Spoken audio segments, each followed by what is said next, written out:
I'd like to discuss a group of people who heeded the call when our nation needed them, be it from a draft or be it they voluntarily uh, enlisted in the military, but these homeless veterans. They gave a lot to us, and for whatever reason, as Americans, we've turned our back on them.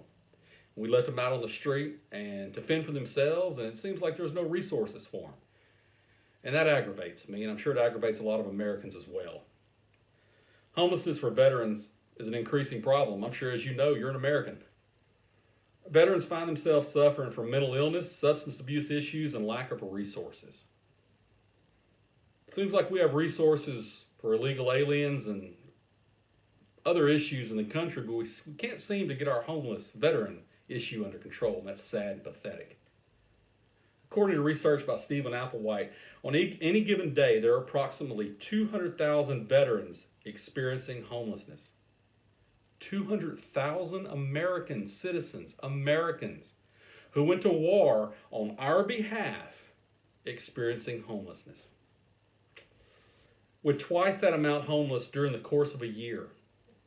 Today we will examine the problem of homelessness with our veterans, how we can help, and what the available resources can do for them. Who are the veterans? My father-in-law was a veteran, 2 tours into Vietnam. They could be your dad, your mom, your grandparents, your uncles, brothers, sisters, cousins, friends. People you deal with or have dealt with on a daily basis might have felt in hard times, but they're homeless and they're a veteran. What do veterans need? They need to know we love them, we accept them, we want them back. We want them to be an important part of society again, a contributing part of society. We need to provide those resources, but more importantly, we need to bring those resources to them. According to a study conducted by a Rural Veterans Affairs Office, it is found that there is over 12% of the homeless population that are veterans. 12% veterans. The U.S. Department of Housing and Urban Development (HUD) indicates that there is over 40,000 estimated veterans that can be found nightly that are homeless.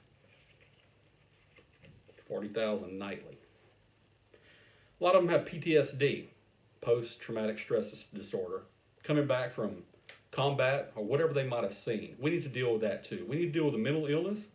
We need to deal with the substance abuse. We need to get them right first before we can bring them back into society. That way they can be a contributing member of society. Veterans are at a higher risk for substance abuse. Being on the street, maybe that's the only way they can self-medicate themselves just to get through that night and into the next day. According to the TEDS report, homelessness among substance abusing veterans can be a barrier to treatment. Not all treatment facilities want to bring in homeless veterans or homeless people for that matter who already have a substance abuse problem or who have a mental illness. They want to get that treated first, then bring them in and then bring them into society slowly but surely and definitely. Now that you understand the problem, I will discuss resources for veterans and the importance of helping veterans. What do we need to do to help? Like I said, we can't expect them to come to us. Let's bring the resources to them and start there. We need to give them a sense of belonging. Bring them back into society. Show them we care, we love them, we hadn't stopped loving them, but more importantly, that we're appreciative for what they've given us as individual Americans and given our country. Better housing resources. Counseling for mental illness and substance abuse. A veteran testimony on Make the Connection states, this is from a veteran, I had been successful and then felt like I lost all my energy. I just couldn't keep my job anymore. The bills mounted up, I couldn't keep up with the rent, and I got kicked out of my apartment. Ended up being a homeless veteran. Now let's discuss how working with our veterans can change for the better. Again, bring them into society. Slow. Show them we care, we need them, we love them, and what they have to contribute would be a positive for not only us, but just society as a whole. According to the National Coalition for Homeless Veterans, the most effective assistance is provided by community-based organizations that work within local networks. According to the National Alliance to End Homelessness, working with our veterans and providing much-needed resources has resulted in the following statistics. Since 2011, the number of veterans experiencing homelessness has dropped by 43.3%. And since 2018, the number has dropped 2.1%. Programs to assist veterans, U.S. Department of Veteran Affairs, supportive services for the veteran families. Keep in mind, these people have families also that may be homeless with them as well. And various housing programs. Providing resources cycles can be broken in families and with mental illness and substance abuse.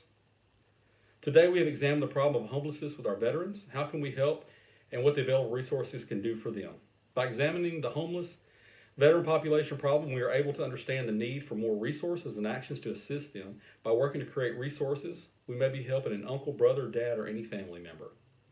Now that we understand the problem our veterans are facing, here's what we can do. I encourage you to visit veteran websites such as National Coalition for Homeless Veterans and the National Alliance to End Homelessness. Donate when you can, help when you can. It starts with you and I as American citizens. Our national anthem states, "The land of the free and the home of the brave." A free land and the home of the brave is for us to have thanks to those that chose to serve our country and a lot of them that didn't choose, that were drafted and went over there because they had to and they knew it was needed. Helping veterans should be our nation's priority in order to relieve any trauma they may have experienced. These people, a lot of them gave everything. Now it's our time to help them and not turn our back on them or their families. It's in your court.